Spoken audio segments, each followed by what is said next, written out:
pananampalataya sa pagkakasala. What's up guys, all sardine. Manalangin tayo sa Panginoon. Hindi po ako makasagot. Kasi dapat hindi naman natin ginagabayan ng mga mananampalataya sa pagkakasala.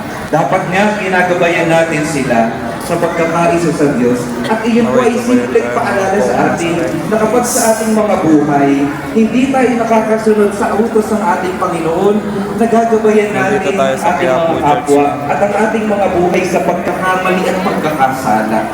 Kaya napakalaga, unang-una sa lahat, humarap tayo sa Diyos nang may bukas na patuloy nating maranasan ng kaligtasan, patuloy tayong makapagparanas sa iba ng kaligtasan, at patuloy tayong makapagbigay ng pag-asa sa ating mga kapatid. Ngayong piyesta ng Jesus Nazareno, nawa ang maging lugar ng Panginoon sa ating mga buhay ay sa ating mga puso. Palaguin natin ang kanyang presensya dito sa ating kalooban upang tayo'y maging mukha niya, maging presensya niya dito sa ating mundo. Sumain niyo ang Panginoon At sumain niyo rin. Mahal na pong Jesus Nazareno, inihayag mo sa pamamagitan ng krus ang walang maliw na pag-ibig ng Diyos sa sangkatauhan.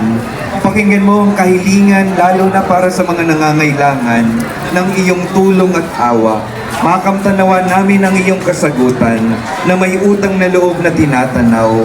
Basbasan din po ninyo ang mga imahen at dasalan upang lalo kaming manalangin at magtiwala.